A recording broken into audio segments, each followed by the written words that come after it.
Good evening, everybody. It is Wednesday night. You are listening to Light News and the Logical Hippie. You can reach me at logicalhippie@gmail.com. Please subscribe to my YouTube page. I would definitely greatly appreciate it. Any feedback or commentary that you have for me, I accept it with open arms, either email or on the YouTube channel itself. And as always, like I say, I appreciate your viewership. I find it honorable that you would take the time out of your day to spend it with me, and I like to put out a good message there for you so you have something too.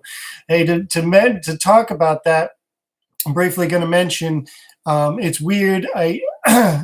It might seem strange, but I got a feeling that my Facebook page, Light News, is being censored. It has a hard time loading now, loading the pages when I go to look at it. And then the last two posts have seen a great drastic decline in viewership and people it's reached. I used to reach about 1,400 people every day, and the last two, today's barely isn't even at 300. So I don't know what you call 75% drop out of nowhere, but there's been a 75% drop out of nowhere. You can call what you want. Either way, get to my list today. We got prayer as usual, Wayne Dyer, CDC numbers to keep tabs on that and keep up to speed on things. We can check in from yesterday and relate it to today. Enjoying your family. And of course, the forgotten crisis, which I think is people haven't really considered. They've kind of pushed it to the wayside. And I will talk to you about that at the very end. So let's get right to it. We're going to do the prayer because we need to. We can't continue like this and not pray for people. People are hurting right now. People are losing people left and right. They're losing people because they can't see them, and those people are dying. We're losing people to the virus. We're losing a lot of things. And so we have a lot to come to grips with. And so let's keep those people in our thoughts tonight as we prepare to tackle another day. And not to sound too glum, but we need to be realistic about what's going on. And we just gotta fight through this. This is a moment in history that we're gonna be able to look back on, and historians will write about. So it's epic times. So anyway, here we go. Close your thoughts, close your mind. Leave it open to all that you need right now to put your mind and thoughts in the right place, to be with God, to be with the universe. In through the nose, out through the mouth, and take a nice deep breath and be present in this moment.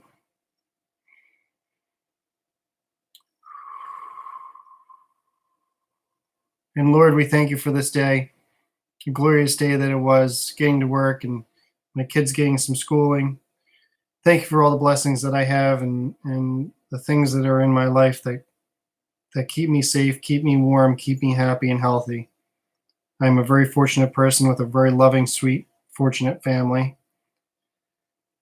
And I send those blessings and I send that love that I have, and I send it to the other people that are in this world that are struggling right now, that really need it. And I think about those people all the time, the struggling people that are going through this, that are locked in their homes, with their kids, with their spouses, without a job, with a job, and stressed at work.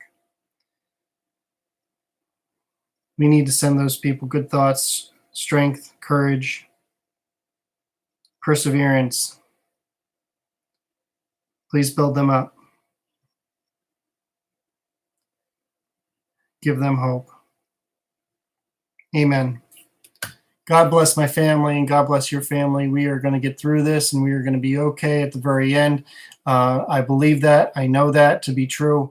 And we just need to put our faith in ourselves and then shoot that energy to the universe, because it will help. The universe will respond if you ask for it. You have to believe it.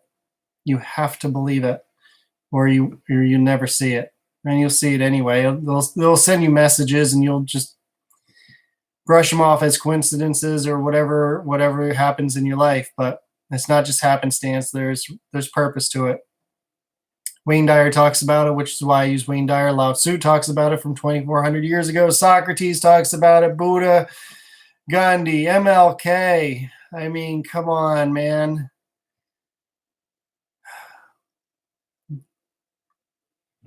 Let's get right to it. So this is the 9th verse of the Tao. Wayne Dyer's chapter is Living Humility. And the 9th verse goes like this: to keep on filling is not as good as stopping. Overfilled, the cup hands drip. Better to stop pouring. Sharpen a blade too much, and its edge will soon be lost. Fill your house with jade and gold, and it brings insecurity. Puff yourself with honor and pride, and no one can save you from a fall. Retire when the work is done. This is the way of heaven.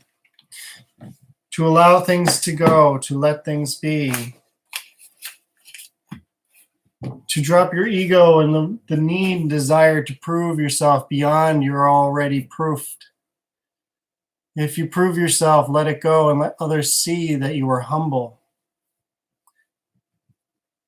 That is the meaning of this verse.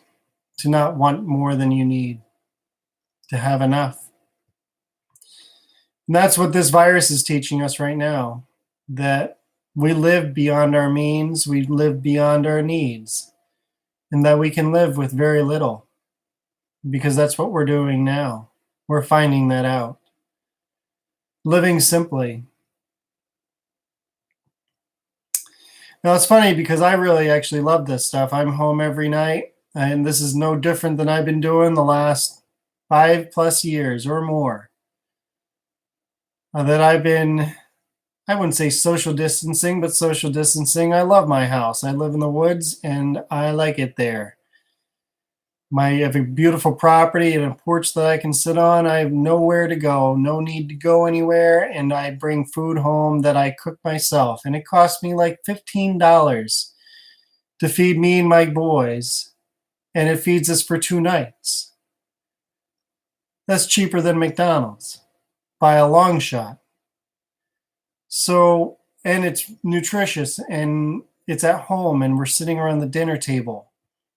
And we're praying and having faith and love for each other and building connectedness and togetherness. My boys do not have an iPad or an iPhone or a tablet or playing video games or watching TV. They have other things that they can do. They can use their imaginations, which they do. Or they play on the trampoline or they play in the basement. There's tons of stuff to do that is not technologically related. We spend time together as a family. Gabriel plays guitar. Kaylin builds something with magnets. They both help with dinner. They both help with cooking. And as they get older, they'll be able to help with those things so I won't have to. They have chores. Dishes are done. Laundry is done, not by me, by them. Helping me with the burden. And they're willing to do it. They want to because they love to help and they love to be helpful. And I encourage them and I give them courage. I give them support. I give them confidence that they can and that they're important. And I'm appreciative of their effort. And that's what it takes to make the house go around. That helps to put food on the table because they always want to play with me. If they're always asking if I could play with them. And you know, a lot of parents don't take the time to play with their kids. And I love playing with my kids. In fact, I play with my kids so much, I feel guilty that I don't play with them enough. And I don't ever give time for myself. So there's times that I got to step away and I feel bad because I want to interact with them and I want to play with them and they want to play with me. They want to be around me. They want to do what I'm doing. There's times I just got to have my space. But that's what they want. That's what they need. And they learn from me. I am their greatest teacher, being their parent. They will spend more time with me than anybody else on earth until they're older. I am the one that shapes their perspective. I determine how they view the world. And that's important to me. So moving on, let's get down to the nitty gritty of it. First of all, we have our advertising of the day, which is Kangen water, electrolyzed, ionized, rapid cellular hydration. You know where it's at. It is lightning bolt in a box. It is what I call holy water with WHOLLY because it is wholesome. It is satisfying. It is endless. I drink about a gallon a day. I actually tried it. I challenged myself to drink about a gallon a day. Now, can you imagine drinking a gallon of fluid a day? Well, that's a lot of water. That's 128 ounces. You know, it's recommended that you drink 64 ounces a day. I'm drinking twice that. How am I drinking twice that? It's hard to drink 8 ounces of water a day just out of your tap, and it sits in your belly, and your body's got to heat it up before it absorbs it, and then it slowly absorbs it. My water goes right into my body. I feel it right away. It's like, and it's energizing. How am I doing this stuff? I'm like up until midnight. I'm raising my kids. I'm cooking them dinner. I'm playing with them. And then I go to work all day, and I'm like, how do I have the energy for this stuff? I don't even know. I couldn't do this before, I tell you that. Arthritis that was going on in my fingers, that's gone. Inflammation in my body's gone down. Irritable bowel syndrome is gone. I feel super energized and good, and I ain't afraid of this virus because of it, and nor should I be, because it's really not that deadly. Yes, it's still killing people, and that's a really sad thing to say. And no, this is not, I don't take that lightly. I don't say it without empathy or sympathy. Yes, people are dying. Yes, it's a problem. Is it from C-19? The numbers are conflated. I hate to say it. The numbers are conflated, and we're having a much bigger problem shutting down our society based on numbers that are so abused. It's not even close to the truth. And what you're listening, you got to shut off the media.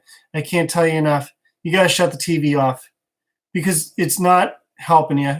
It's driving you stress, regardless of what they're telling you. Doesn't matter if it's the truth or not. They're winding you up, and they're bringing fear into your life, and it's just having that constantly blasted into your mind. It's just not good for your soul, man. It's making people crazy, making people scared, making people weird. People going to the grocery store and acting weird. It's just not a good situation. So you got to turn that TV off as soon as you can. So here are the numbers. Worldwide deaths are 88,462 out of 1,518,518 confirmed cases for a 5.84% death rate. 330,589 have recovered, which is 3.73 to 1 at a 78.9% recovery rate. Now, compared to yesterday, that is actually a slight increase from before. Yesterday's was 3.68 per 1. Today's 3.73 per 1. In the U.S., 14,788 deaths to 434,927 confirmed cases for a 3.40% death rate. And for the U.S. yesterday was 3.21%, so we have an increase of 0.19%. The recoveries, now here comes the interesting data. This is coming out of the U.S., of course. We talked about this yesterday. So 22,891 recoveries for a 1.55 to 1 ratio, or a 60.8% recovery rate, which is 1.2% lower than yesterday. These are the numbers as far as deaths to recovery today, which there was 1,217 recoveries and 1,934 deaths, which is not good. It means that we've reversed that people that are getting the virus are now more likely to die from the virus than to recover. I think we have a major problem here because we have a lot of older people in older homes, elder care homes, and hospitals, and where you name it, care facilities, and those people are very highly susceptible to this virus. People that are 60 years old and plus are susceptible, but especially people who are 80 years old and plus. So my grandmother, who is 97, is very much at risk. And the really sad part about this whole thing, or one of them, I mean, there's so many.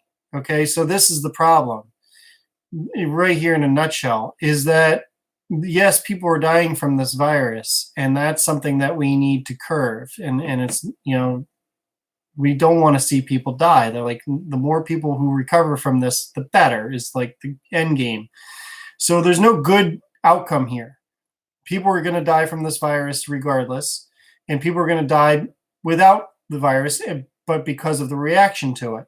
And we have to weigh the cost benefit. And now, it's the cost benefit analysis. It's based on the numbers, which is worse. Like, you want to pick the less worse option, right? So my grandmother is in this elder care facility among many other people around her age and all across the country, older people that are not seeing their families. They're alone. I haven't seen my grandmother in, a number of weeks, and my mom used to see her every day. And she doesn't get to see those people anymore. She doesn't get to see us, and I don't get to see her. And that is really sad. And she's very likely to die there alone in that place. And there's lots of people like that. And so they're not dying necessarily from the virus or because of the virus. But when they do die, they're not with family. We can't go to funerals. It's sad. And this is one of the ripple effects of what we've done to ourselves. And so it continues to be a question as to which is better. We have to weigh those options.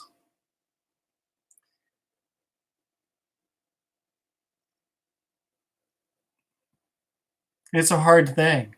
It's a hard decision to make. And what is the right choice? And everyone has jumped onto the ship of, we got to go in this direction and shelter ourselves and quarantine ourselves, but we haven't really thought about the adverse effects on society.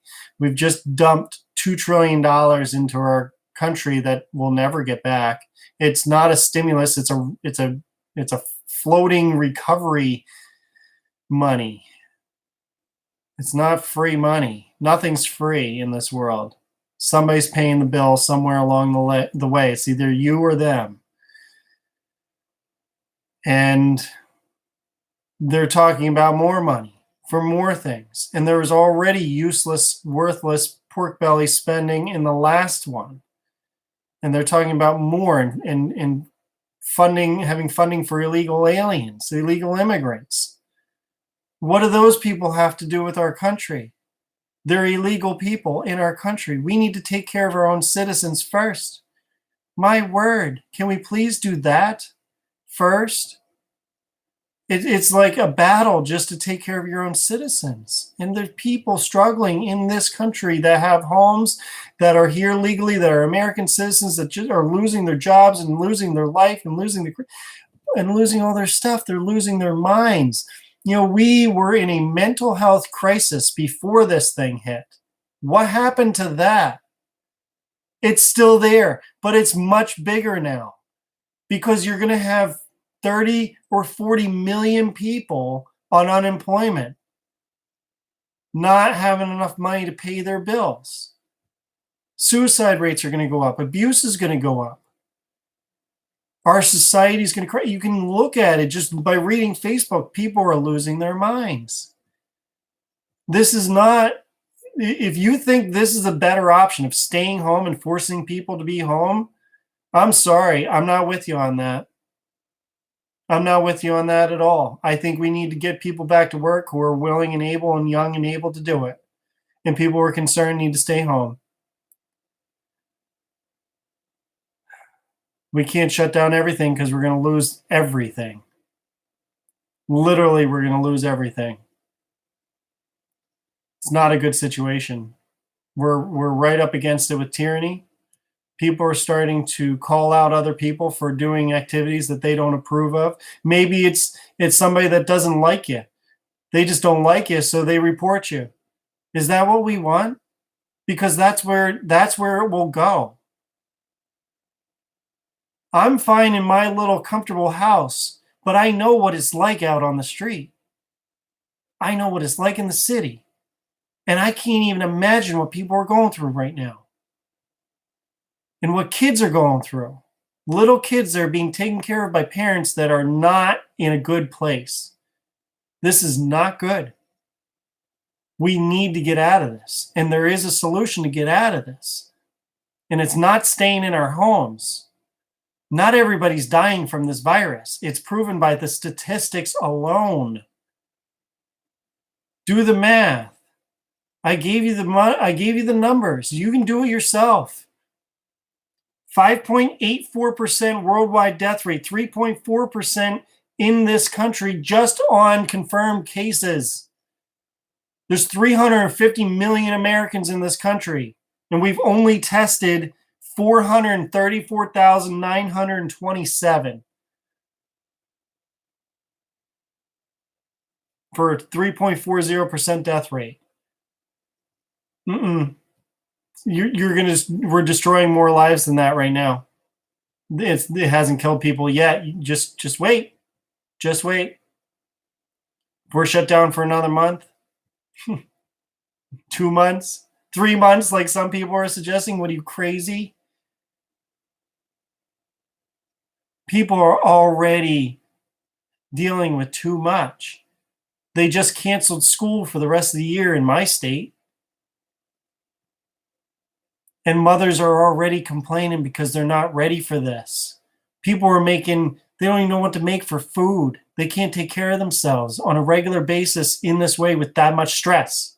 They can't do it.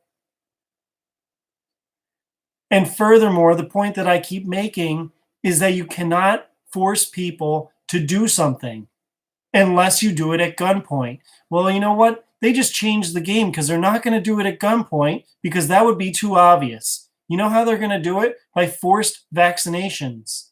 If you're not vaccinated, you're not allowed outside in society because you're a threat to society. That's why I'm being censored. That's why Dan Bongino's being censored. That's why a lot of people who are speaking truth on this are being censored. I see it with my own eyes. I hear it with my own ears. I know what's happening. It's not good. So what do we do? How do we get people to actually change their minds on this? Because the death rate right now is bad. It is killing people. The virus is killing people, but it's also been admitted that people that have it are being and die are whether they died from the virus or not, it's being labeled as dying from the virus without an autopsy done. It ain't right. The numbers ain't right. And we haven't tested everybody. We don't know who had it. We can't shut society down on something like this because it's going to come back. There's going to be another one next year or in the fall. Are we going to do the same thing every time on numbers that are 3.4% of confirmed cases? Not 3.4% of people. 3.4% of 7 billion people. You want to do some math? Times 0.034. Out of 7 billion people, that would be 238 million people would be dead if we went on the numbers of 3.4% worldwide.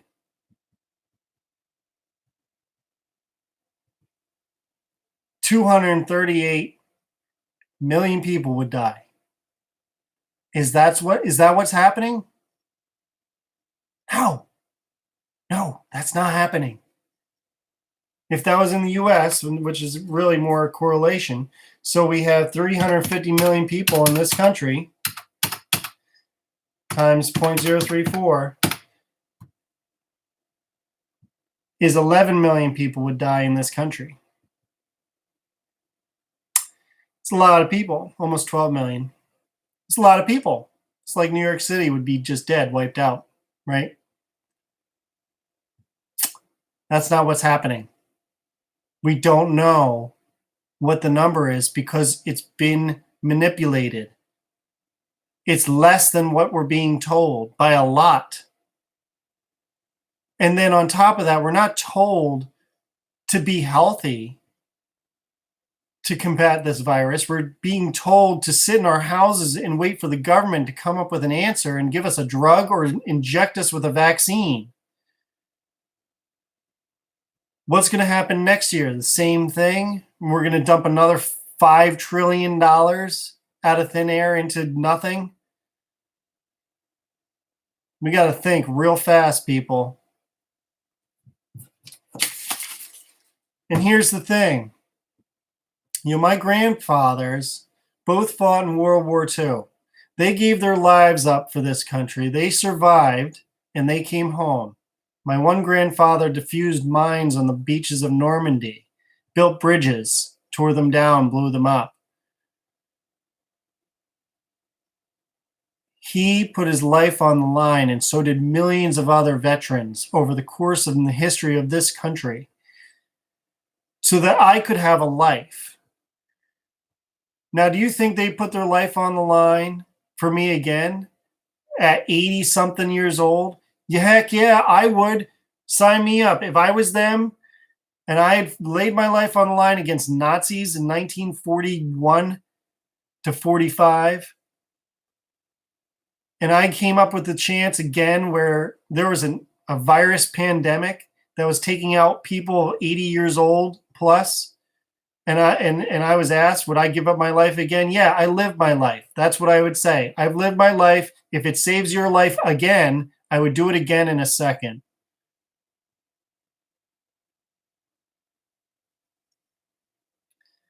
That's heroism.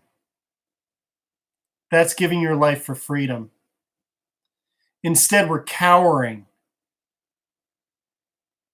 in fear of something that isn't even that bad.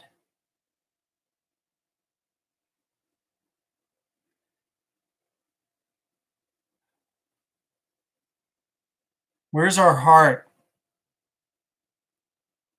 Where's our mind?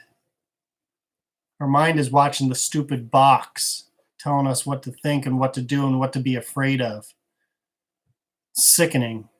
It really is. Because more people are going to die than by this virus. Do the math. Do the math. We had a crisis in the mental health side of things before this crisis hit, and we just chucked those people to the wind. Didn't think of that one through, did you? Yeah, you can tell it irritates me. You can tell it irritates me because it's friggin' ridiculous what's going on right now. People demanding that people wear masks, people narking on each other and telling them they don't like that their neighbor's outside. Not good. That is not good. That's not the direction we're going to go, because you're going to have some people like myself that aren't going to put up with that crap. You want to force vaccinations on me or I can't go anywhere? See ya. I ain't going to be a part of that. Y'all can run off the cliff if you want to, if you think the answer is better at the bottom. Grass is greener on the other side. Go right ahead. I'll stay right here, and I'll protect my family, and I'll take my chances. And you know what? I'd rather die by the hand of God than by the hand of men. God will kill me naturally. Men will kill me with injection. That's your choice. And I have mine too. And I'm not putting you at danger. Men are. Evil people. Evil has an agenda. And its purpose is to rule the world and rule your minds and rule your body and soul. Because it knows, it has learned the same things that I have learned. It has read the Bible and has used it against us. In the teachings of Lao Tzu, they know the answer. They know the truth. They're not stupid. It's a game of chess, not checkers. I used to play a lot of chess. When I was about 14, I had my own electronic chessboard. 72 levels. I got up to like level 50 at 14. I was getting pretty damn good. You know why? Because it's about strategy. I kick people's butts in all kinds of things, from sports to video games. Because I'm a competitor, because I don't give up, because I will outcompete you. I will out understand the game. And that's how I get to the top. Because I care about every move I make. And that's what chess taught me. And that's how I know the game. That's how I know what's going on. Because it's a battle of good versus evil. It has never gone away. It has always been there. Since the beginning of man, men exploit men. It is the way it goes. And it's not cool. It's not fun. There's people that adhere to Satan. And when you have a world of satanic pleasures and practices, you know you're on the end of the spectrum and ready for a paradigm shift. That's why it is biblical. It is happening. It is happening on the earthly, third dimensional end of things, and it's happening in the universal end of things, in deeper dimensions than I can even talk about, that I even understand. I know somebody who does, that could explain it way better than I could. And maybe someday they'll come on for an interview and talk about it, if I haven't been censored by then.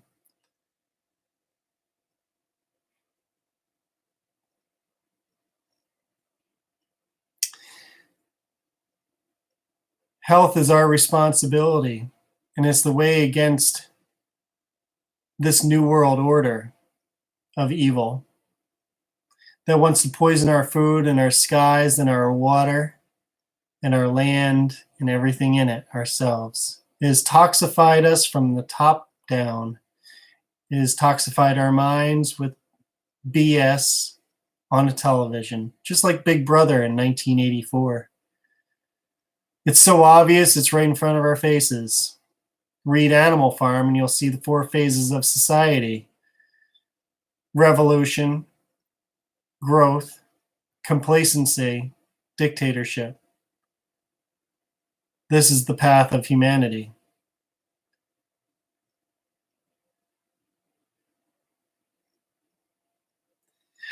I was digging through my baking drawer. I don't do a lot of baking, but I was cleaning it out. And I found some stuff in there that I didn't want anymore. It was sprinkles and little delectable candies to put on top of your cupcakes and whatnot. Yeah, they all had food dyes in them. Petroleum, carcinogen-based food dyes. Man-made, not natural, not made for my body. So I chucked them. I won't let my kids eat that. It's not made for their body. Their body does not process it. But it's FDA approved, right? So that's okay. But this water machine isn't. It's FDA approved to use petroleum-based chemicals and MSG and palm oil and all this garbage in your food, all these preservatives and xanthan gum and whatever in your food. FDA is approved, but not a Japanese medical device. That is water. Figure that one out.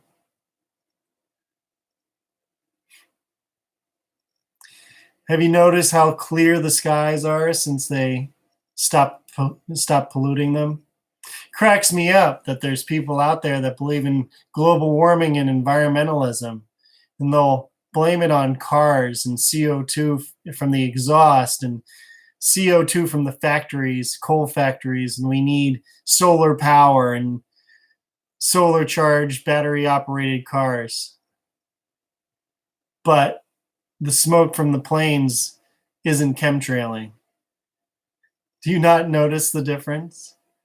Do you not see the difference in the cloud formations? Because I do. I look up every single day to that sky because there's the one thing up there that gives us the abundance of energy that we need. It is absolutely essential to our bodies and plants and life on Earth. It is called the sun. And if you are blocking the vibrancy and the energy from our source that we cannot live without, then we're not getting as much of it, and we're not as healthy as we could be. And the particulates in the air that we're breathing in, what are those doing? What are chemicals doing that your food is sprayed with? Do your plants absorb that and then you eat the plants? It's nothing to worry about here. I'm just asking questions. I'm not a conspiracy theorist. So what is good for your body? What is all natural? Is it a drug? Is it a vaccine that we've lived thousands of years without? Is it food? Is medicine our food? Is food our medicine? Or are humans the answer to all of our problems? Medical intervention, is that needed? Or are we born the way we're supposed to be born? Can our bodies take care of themselves or no? Do we need man to take care of it for us, or do we need government to help us and come up with an answer? Has government ever been the answer? Is government the best answer for us? Is there anything in government that has not been exploited or stolen? Lots of interesting questions that could be answered with a little bit of research. Things that people like this guy spoke out against. Emancipate yourself from mental slavery. No one can free ourselves. No one but ourselves can free our minds. Have no fear of atomic energy, because none of them can stop the time. How long shall they steal our profits while we stand beside and look? Some say it's just a part of it. We've got to fulfill the book. You all have a great night. I know this was kind of a somber show tonight, but maybe you can kind of catch the vibe that I'm fed up, just like a lot of people, with being swindled like this, because that's what's going on right now. And people yelling at people to stay inside, it ain't going to work. You're never going to get people to do it unless you force vaccinate them or hold a gun to their head. Good luck. You know what? I'm going to advocate for eating fresh fruits and vegetables and drinking lots of water. I'm not going to hold a gun to your head. That's your choice if you want to be sick. I like to be healthy so I don't have to worry about a virus and get a vaccine from somebody that man-made it. Choice is yours. That is freedom, true freedom of your soul and of your mind. But you must free them both first from the chains of reality before you can connect to the one true source of God, love, and the Tao of who you are. Your soul, your mind, your body, and your purpose. 75% water. You guys have a great night, a great day, I guess, because this is going to be shared in the morning. And we'll talk to you soon. Good night.